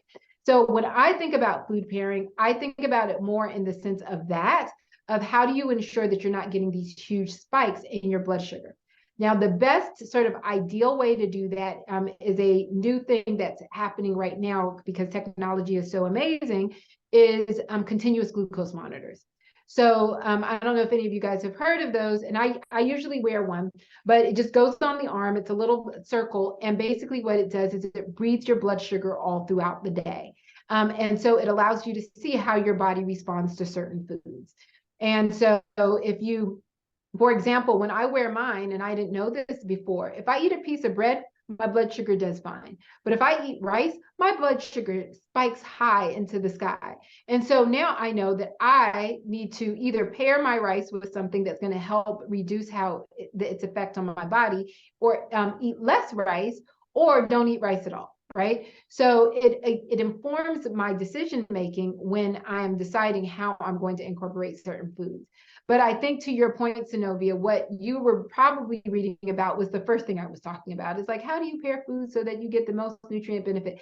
And that I don't put so much credence on, because number one, I just want people to eat whole foods, and I want you to keep it simple, and I want you to take out processed foods. And also, I don't see where that clinically is relevant. Like, I haven't seen where pairing food has caused somebody to have severe nutrient deficiencies, or I haven't seen where not having the right protein has caused people to not have the appropriate amount of nutrients that they need. So rather than focus on food pairing, I would go back to what I said before about creating a personalized meal plan for yourself, understanding how your body responds. If anything, get a continuous glucose monitor and figure out how that works with your body. And then if you're doing some more fancy things, like you're doing, because I do think there are some caveats. If you are a Olympic level athlete, or you are training for a bodybuilding, I think that there are some different criteria for you than it would be for the average person. In that case, we might get a little bit more technical in how much protein you need and the percentage and what you combine it with. But for the most of us who are on here who aren't Olympic level athletes and aren't competing for the weightlifting bodybuilding championship of the United States of America, this doesn't apply. Zenobia basically said it was related to digestion. That was her question. That the question related around digestion. And I honestly think, Zenobia, it's around keeping it simple. If you're having some digestive issues, you want to be able to pinpoint as much as possible where those digestive issues are coming from, because usually it's something that you're eating or you're not getting enough of. And so simplicity is going to be some of the things that you're going to really need. In addition to that, if you're having digestive issues, you want to make sure that you're eating foods that are rich in enzymes so that your body can access the nutrients that your food is giving you. Because some of us are eating all the things, but we're not breaking the food down properly because our gut is off. We're not eating enough enzymatic foods to get the nutrients out. So if you're having digestive issues, things like sprouts, things like leafy greens, those things are going to help in the pairing. Simple things that you can pair with your food to really help you to access the nutrients. Because that's the issue for folks. Bitters. Bitters, yes. Bitters help your gallbladder release enzymes. And you can also take digestive enzymes. You can also do like apple cider vinegar. But just to your point about digestion as well, there are we don't, our palate is not diverse enough, a lot of us, that we don't tolerate bitters, so we don't put those bitters in our food, so it does affect those digestive enzymes. So that's a great point. Mel Christopher raised his hand. Mel Christopher, you can take yourself off mute and ask your question. So I wanted to say thank y'all. Yeah, so this season has been different, and it's these conversations are important because they're making me think about liberation in a way I haven't before. And what I liked about your diagram, Dr. Peoples, right? What I liked about your diagram is that you put up there also emotional things, mental wellness things like depression, or this season, the area that I live in, this year, I've had problems with mobility because my car wasn't working, right? So things that I took for granted, like, running to the store to get the things that I need, was interesting. So when I was challenged and can only deal with the corner stores, the drugstore, the corner store, and I kind of am boycotting this little Food Depot place because they add 10% at the register, and they also make me feel like I'm a criminal because if I have a bag with me, they make me check the bag, right? I know that's so petty, but I don't like feeling like you're presupposing that I'm going to come in here and steal. Now I know that they have issues, but it's interesting. So I took my stance, which is I'm not going in your stove. First of all, because you charge me 10% at the end, and you make me feel like I'm a criminal before I even walk in there. You got security, watch us then if that's the case. Anyway, I say all that to say, because I don't have my car, I'm reliant on that little corner area. And these are things that I never think about because of my general socioeconomic status. Meaning I usually have a car, I can go wherever I want. If I don't like this area, I can go to Whole Foods, I can go to Sprouts. Then my refrigerator went on the blink.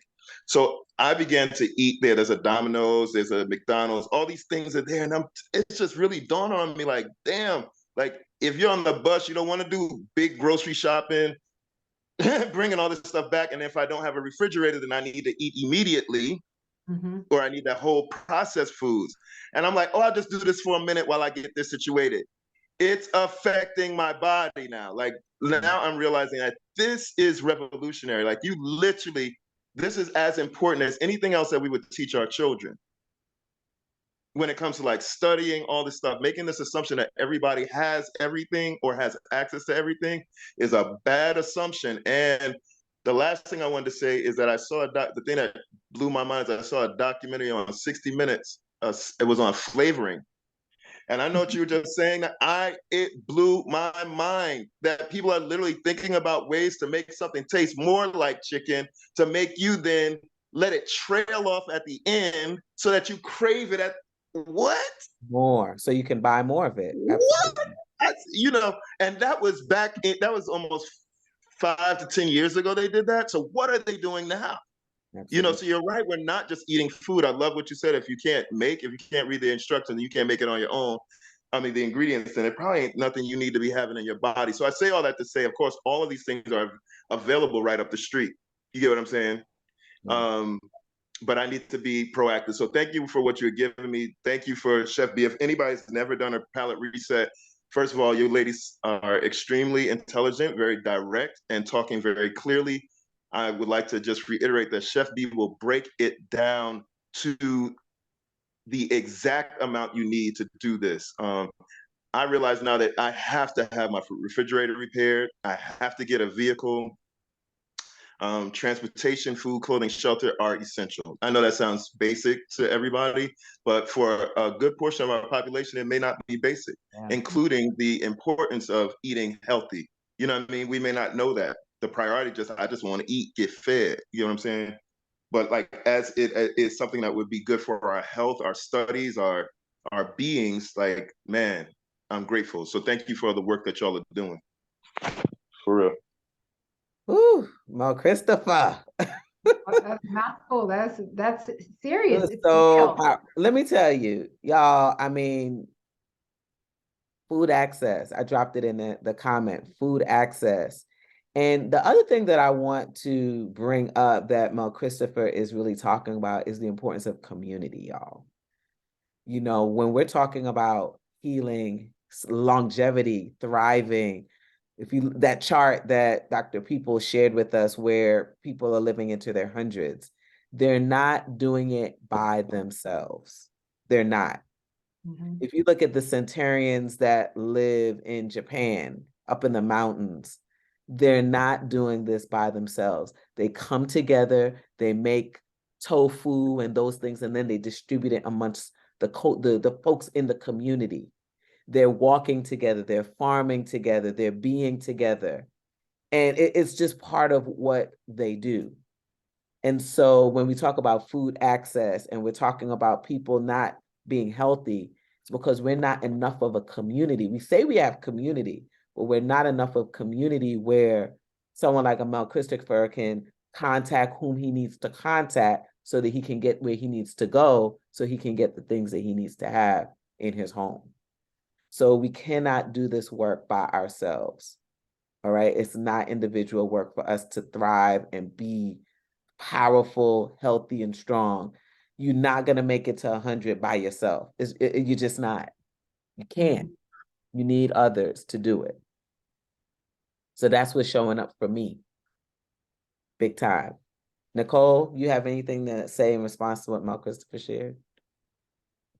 It's, I mean, I always think back to my grandmother who had she lived in Brooklyn, and she had a driveway that was cement, and in the back of the driveway were collard greens. And she would grow collard greens in a little patch of dirt in the middle of the concrete in Brooklyn. And the reason why I always think about that is because when we talk about community and what we're teaching our children, is that we're not teaching them how to grow their own food. And that takes a lot of your independence and that freedom and that liberation away from us when we're so dependent on from other people for our food sources. And I also remind myself that grocery stores are a new invention. Yeah. They're not even, they're like 100 years old, right? They didn't have grocery stores in the 1910s, right? The grocery stores didn't really come about until the 1930s. And so it just reminds us that this way of living that we are doing right now is very unique to this time and place. And although we've made a lot of advances in healthcare as far as antibiotics, we have lost a lot in our food security. So yeah, that was real talk, Chris. Yeah. All right, so Mel Christopher also dropped that segment, 60-minute segment on flavorists in the chat, a YouTube video. So y'all make sure that you copy, grab that link and check it out. You know, guys, we're being bombarded. We're under attack out here in these streets with everything, And so I know that some of this stuff is scary.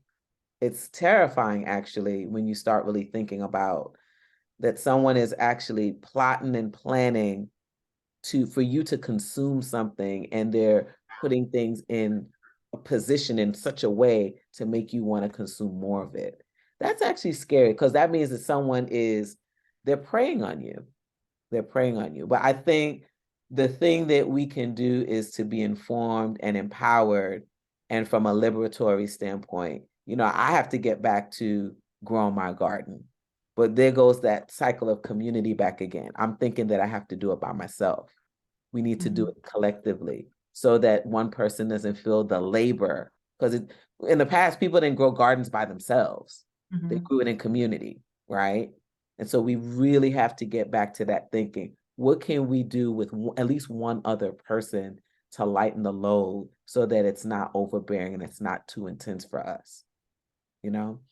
Nova says, so correct about community and gardens and growing collards. I grew up in the country where everybody seemed to have a garden. I'm developing a greater appreciation for growing our own food. Absolutely. No problem. No problem with the typos. Yeah, it's an interesting time. It's a very interesting time. And I would say if you have a little plot of something, whether it's a deck, a windowsill, something, we have to connect back to the land. We have to. And the only way that you connect back to the land is by actually doing it, taking a moment and doing something. And it's hard, you know, particularly if you're an entrepreneur, you're busy, you're doing all the things, but we have to figure out how to connect back to the land so that we can really work to get from where we are now to a better place.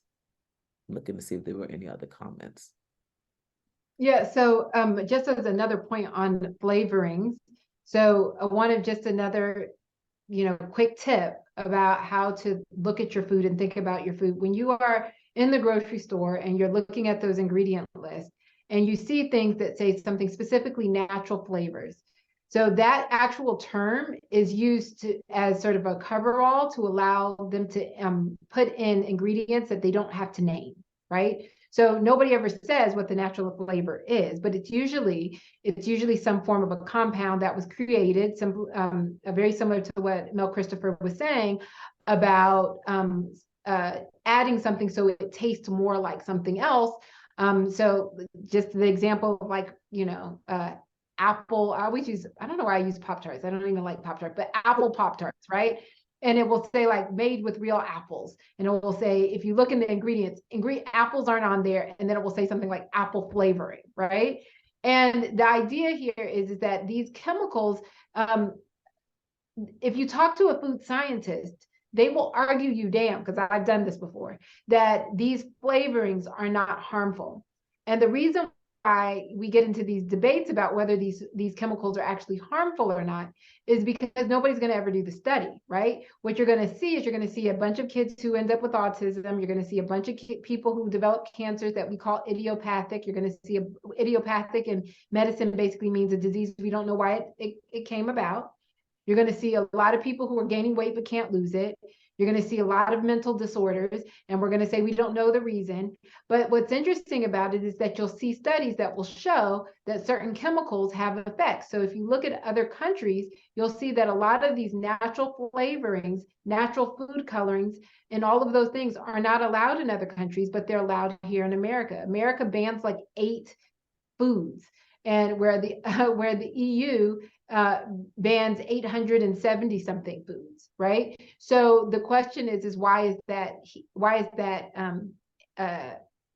even a thing? And because food industry is very popular, and I say this because a lot of people will make it feel like there is a conspiracy theory, and I do believe that there is, but I also will say this, is that a lot of people think they're doing good. A lot of people in the food industry, they think that they are increasing by putting GMO foods into the food supply. They have that somehow we're increasing the yield of food, even though there's evidence that shows that that's not true. There are a lot of people who think that they're doing good, and they just aren't really looking either at the science. They don't believe the science, or people have made it seem so much like a conspiracy theory that people shy away from anybody who says such a thing. But the reality is I really like to just make it really practical in knowing that these things, if you look at the science, it's there, and people are out here promoting, and they don't even know what they're promoting. They don't have enough knowledge on the topic. They're just reiterating something that they heard. So it's really important for us to simplify this, to take this out of like having to think so hard about it. Just stick to whole foods. Yeah. Right? That's why the number one thing is if you can eliminate processed foods out of your diet, you have beat the majority of the battle. And then you just got to come up with strategies around how to do that. Because I have 3 kids. I know how hard it is to keep processed foods out of this house. So we talk about strategies on how to do that. Dr. Peoples, for the sake of time, because we're already at 8:36, this has been so beautiful. I really want folks to hear about the program. Yeah, let's talk a little bit about it. Ways that they can really sort of get back to just cleaning up their diet. So let's talk a little bit about the Black Woman's Guide. And then there's a modification to the name, is Black Woman's Guide to Wellness, an Essential Reset. So I'm in there too. So I just wanted y'all to know that. Yeah. So sorry. So this is the program that I created, and me and Chef Bee have decided to do a joint venture where you can do both of my program and have the meals prepared by Chef Bee. So this is really amazing, because I've had people do my program, and their limiting factor is I want to be able to have my meals prepared. And so having Chef being able to do a collaboration with a chef is really great. So let me tell you a little bit about the program. I always tell people I prescribe health, and like we talked about, food is one component. There are many other components that we have to address when we're talking about health. So we talk about personal life, which to me is really about your intention, your purpose. Food life is about nutrients, food timing, all of those sorts of things. Sleep life is talking about the impact the sleep has on your health, on your cravings, etc. Fit life is about movement, obviously, and staying physically active. Although in this particular program, I don't emphasize working out. I emphasize what we call joyful movement, but I'll explain that a little later. And then connected life was exactly what we were talking about, community. So really building community, understanding that community is really essential to health and longevity. And you're absolutely right that the centenarians who live to be 100 years old, it's not just the food that they're eating, it's the community that they're in. Detox life is about detoxing chemicals and chemicals, not just from your food, but from your healthcare products and all of those things. And then Resilient Life is about stress management. And so I take all of these aspects of the root causes of illness and put them into one program to allow people to optimize their own health so that they can now become in control. Because the idea is not for me to doctor you, the idea is for you to doctor yourself. So the program in a nutshell is an 8-week online course that essentially walks you through all of those modalities that I just talked about. We go over all of those, and everything is sort of written out and in video form and in written form, but it allows you to follow along with the content. And then there's direct messaging with me and my health coach so that you can communicate with us. So as you go through the program, you can ask questions. And with working with Chef, you also have access to her to ask her questions about the meals and getting more information, a deeper dive into the foods. And then there's one-on-one health coaching with my health coach, but also with Chef Bee. She's going to show you at the end sort of how she's incorporated her resources and knowledge into the program. And then there's a program manual. So if you're a person who's like, hey, I kind of just like, give me a book and explain it to me, that's also available for you. But the big part here for me is the weekly question and answer. So every week on Wednesdays at 7 o'clock, we meet and I help walk you through the process. So everything we've talked about, there's a lot of information here. So the question is how do you actually implement it into your life in a way that's sustainable? And to do that, we do that in community. We do that by supporting one another, but we also do that by having frequent contact. So for those people who need accountability, but also want to make sure that they're doing it right or have the support as they go through it, that's what those weekly question and answers are all about.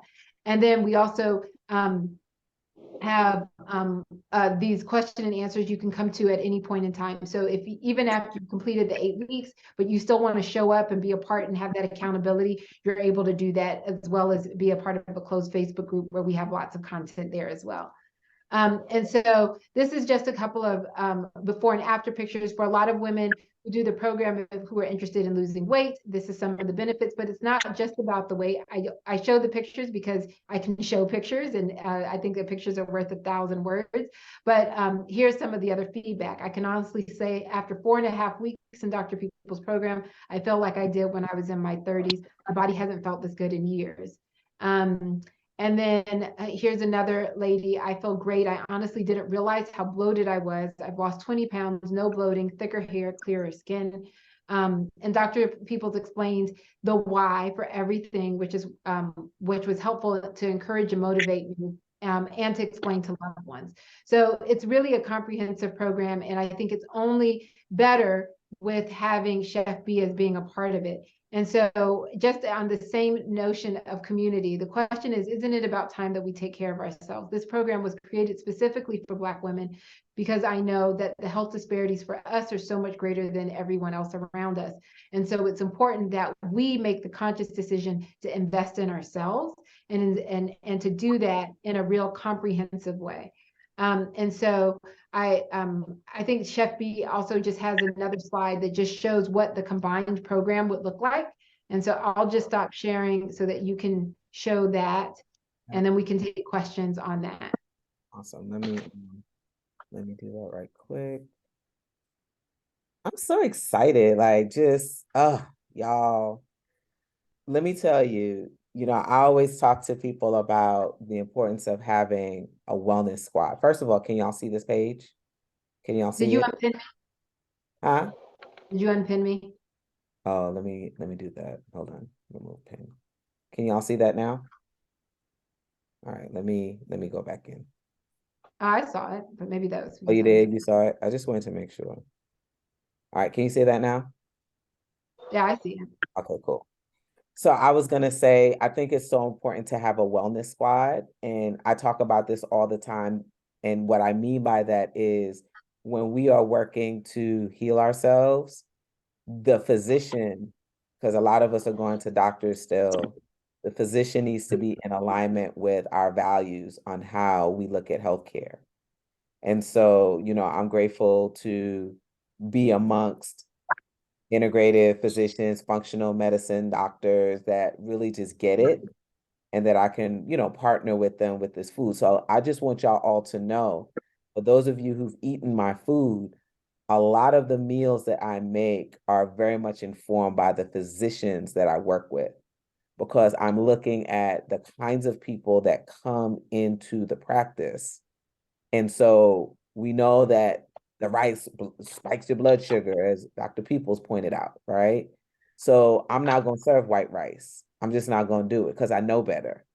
I'm going to choose other things that I know people need or want, that's going to satiate them, but that's not going to harm them or minimize the harm. That's my goal as a chef, to minimize the harm and to really try to give you guys good, balanced foods that's going to help you to thrive. Now, I also, from doing cleanses and these kinds of experiences, folks are just busy. And so, as much as this work is needed, you are busy, and some folks, they don't have the access or they don't have the time to prepare the foods that are required for some of these programs. And so this is sort of a summary of the different things that Dr. Peoples talked about and what's included in the package, in addition to the biweekly 30-minute Q&A with me. And then what we're also going to do over that 8-week period, as you're doing the elimination diet, because that's a very challenging part of the diet, the foods that are actually allowed, that Dr. Peoples will allow you to eat over that period of time, I can make those foods for you. All right. It's very much important that you stick to that part of it so that you can really understand what your body is feeling, doing, and how it's experiencing not having certain kinds of foods. And so I know that everyone's busy. Some of us are a little nervous when we get into the kitchen. So that's one of the big components that we've added into the 8-week program, making sure that you have your meals over that 2-month period so that you can effectively, successfully go through the program. Okay. Did I miss anything, Dr. People? No, this has been a real godsend, because I've had many clients who do this program. And like you said, if you're busy and you're wanting to do this program, and also if you want to do this program as a vegetarian or as a vegan, a lot of my clients don't do it that way. And so this really is a way to enhance the program and help you get through the most challenging part, which is also the preparation.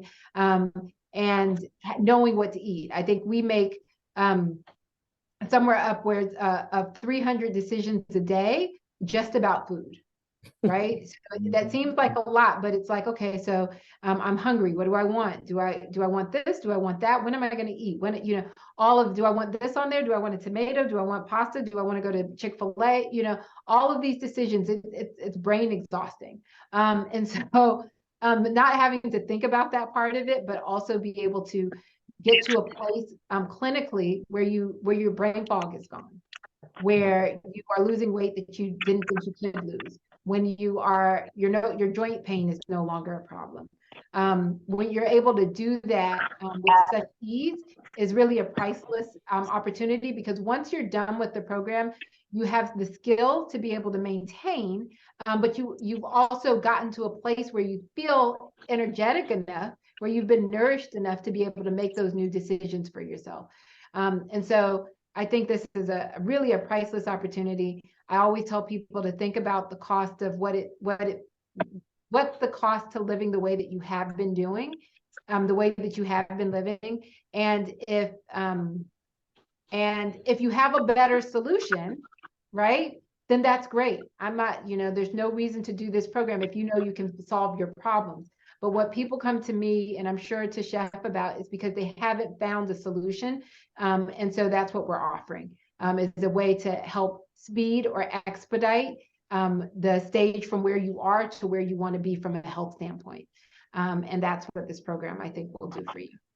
Yeah, I'm really excited about it. I really enjoy giving people value and giving them the squad, the people who are going to be standing for them. Like, that's really important to me, because I know that when people get a diagnosis or they're, facing some illness, oftentimes people feel alone and they're confused and they're not sure what to do next. And so when you have folks who are just ready to support you, they know what to do, and they can surround you and really just lift you. That's really the most important piece of it. What I will say about this offer is that Dr. Peoples and myself, we're actually bringing our prices down. So actually, the price of it combined is over $4,000. And so for the folks who are on this call, the attendees, we're actually bringing it to $35.97 because that's the combined support that you're getting, me as a health coach, chef, Dr. Peoples' health coach, her health coach, and then also herself and her expertise and all of her beautiful materials. And then of course the food. And y'all know there are folks who will pay thousands of dollars just so that someone can take care of the meals because they just don't have the time to do it and make sure that the quality of the food is what it needs to be for something like this. So that's what we're offering here. What I'll do is I will drop the link to this page in the chat just so that you guys can see it. There is also a link on that page for you all to schedule a call. If you guys have any questions at this time, we'd be happy to answer any of the questions that you may have about the program. Do you have anything else that you'd like to add, Dr. People? Nope, I think we've said it. Yep. And want to just answer any questions if you guys have them before we let you go for the night. Yes. Does anyone have any questions? I do want to also share some other things before we jump off. But are there any other questions that you guys have? Don't be shy. Any at all? Any at all? And you can come off mute if you'd like. Okay, so Ronita asked, I was late, but did blood type really matter, or does it really matter? Yeah, I'll address that quick. I didn't really say it, but so I've looked at this. I don't know, I don't see the real science in it, honestly. But I also tell people, you know, if I've heard people who've done it and they eat on their blood type and they feel like they feel better. And so I'm really about personalizing what makes you feel well. But as far as like the science behind having specific foods that meet blood type, I have not looked at the literature on that to be able to really say there's evidence that actually has a biological plausibility. Yes, so that would sort of be my overall take on that. I think doing an elimination diet is just the gold standard for finding out what foods work well for you. And so that's what is in this program. Yeah, what I would say about that also is I think that ultimately I love the elimination diet. It definitely hits the nail on the head. And I also think that it's about how you feel. You know, I think that people, like, you know, I didn't know it at the time. Like, I'm a blood type A positive, right? So I'm just giving you a for example. And I trained for a marathon for my 40th birthday, and I was all plant-based during that time. And it was probably one of the best times of my life in regards to how I felt. I didn't connect the two until later. And I was like, oh, okay, that makes sense. So I do think that your body, the intelligence that you have, I think your body tells you what's working and what's not working if you're really, really listening to it. And you have to learn how to listen. You have to learn how to listen. That's right. Nova says, do you know if any part of the program might be covered by insurance? Do you want to address that? Yeah, so you can use your FSA or your HSA. So if you have a health savings account or a flexible spending account, but insurance does not cover the program. And I always try to explain to people that, you know, health insurance is really not for health, it's for disease, right? And I'm hoping that in the future that our healthcare system will recognize that health is, you know, prioritizing prevention is as important as treating disease when it happens, but health insurance really covers acute care. So unfortunately, the services that we offer, and even in my functional medicine practice, aren't covered by insurance. Yeah. All right. Before we jump off, I want to make sure, we want to make sure that you ask any questions that you may have, even if you don't think that any question is stupid, just ask. But I do want to share with you one thing before you guys go. Again, talking about community and just sort of these other components of wellness and how we can really tap into those things. I want to talk to you about yoga in the forest. So I've been doing these meetups at starting the beginning of the year, a way to just connect with folks every month, whether it's virtually or in person, for you guys to have various types of wellness experiences, and then also to connect with new people who are like-minded and just who, you might find a buddy in that process, And so we had, this is our May event, the one that you're currently on, Life Power of Your Food. Next month, June 24th, we have Yoga in the Forest 2.0. So we had this beautiful experience in April. It was a success. And I want you guys to be there. We have the lovely Nasera Denise, who is of Yoga Infinitum. She will be leading the yoga practice, and it's restorative yoga. So those of you who are on this call, like, I'm not good at yoga, it's all about resting and restoration and really forest bathing. There are wonderful chemicals that are released in the body, right? When you are out in nature, when you're amongst the trees, right? You can relax, you can just sort of connect back to the source. They call this forest bathing. It helps you to de-stress, and it helps you to get downloads and just sort of information that the trees and the plants are giving you. So it's actually a very important part of wellness to be out in nature. And so that's what we're doing in Yoga in the Forest. We also provide you guys with breakfast. And then there is a goodie bag that you also get. It's the last Saturday of the month, every other month. And this one that's coming up is from 9:30 to 11:30. We have tiered pricing. This is in Eventbrite. So the second tier of pricing, which is now the afternoon, we call it the afternoon bird. Early bird is gone. Afternoon bird is what we're in now. That one will end tomorrow, which is May 31st. All right. So please, before the price goes up, I want to make sure that you guys get your spot. This is really, really a beautiful time for you to just sort of get what you need. Many of you on this call are busy folks, working, taking care of children, taking care of family members, and not necessarily taking care of yourselves. And so this is one of my ways of pouring back into my community.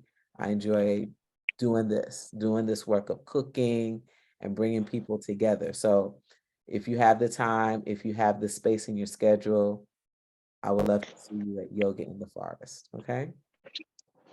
I dropped the link in the chat, so please make sure that you guys can grab that. Dr. Peoples, let's see. Oh, okay. So I'm gonna answer a question that was addressed to me.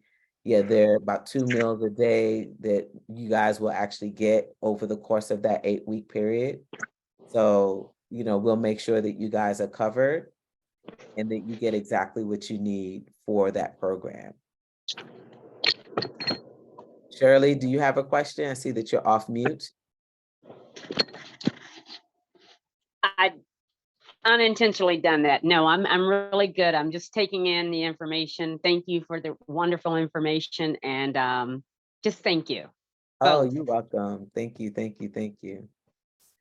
All right, so I think we're about at time. We went for 2 hours, y'all. This was beautiful. Thank you so much for staying on.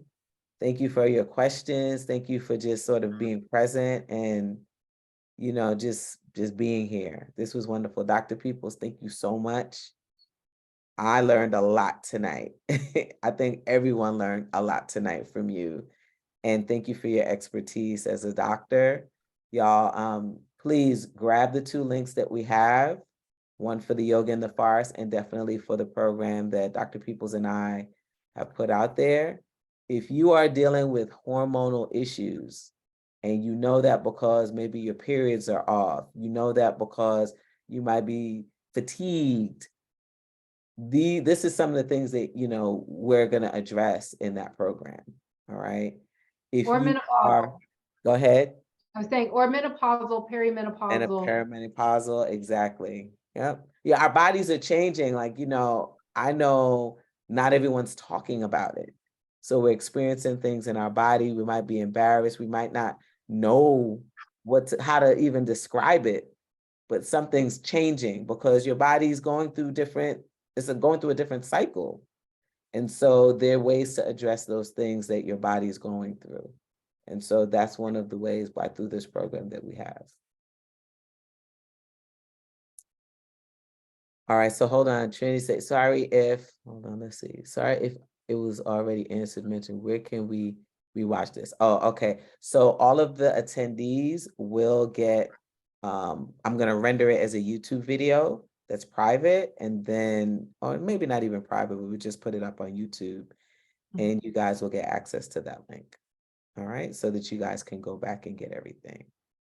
And then we'll drop the links to all of the things that we talked about when we send you guys the email to the YouTube video. All right. So that was not a stupid question at all. Let's see. Trinity said, thank you. All right. All right.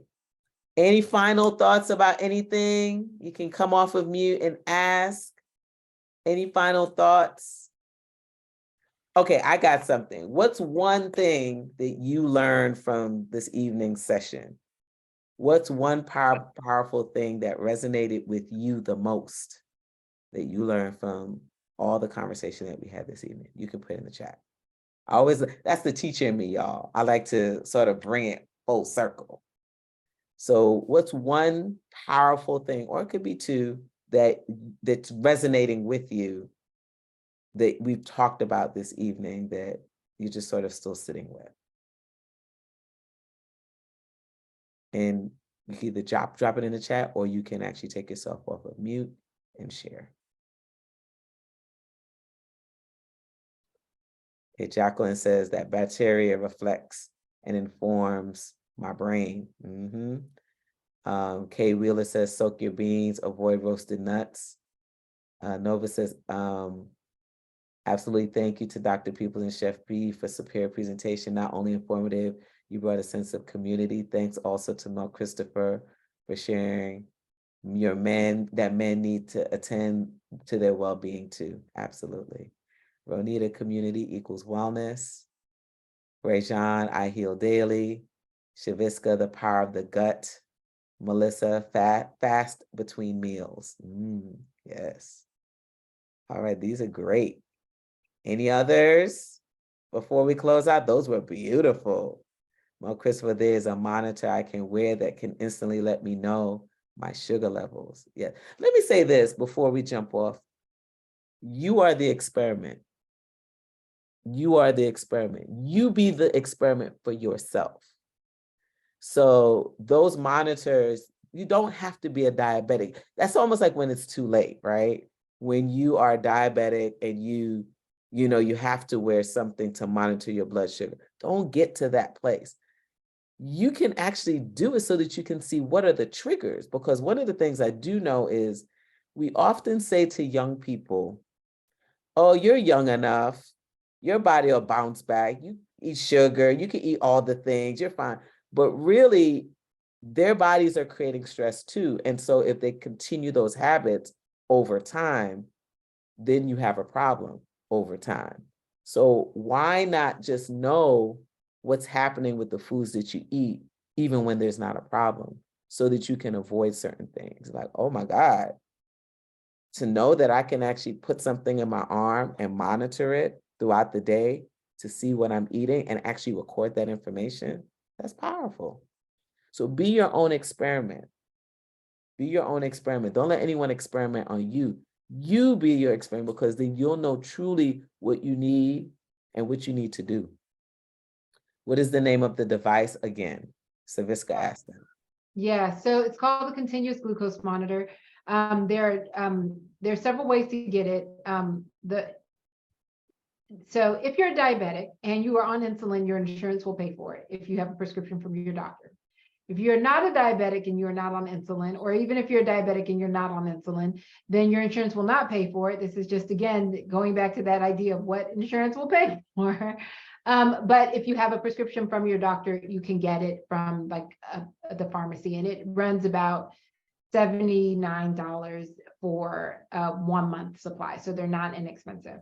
But nowadays, because there's direct to consumer, there are lots of companies that are coming out with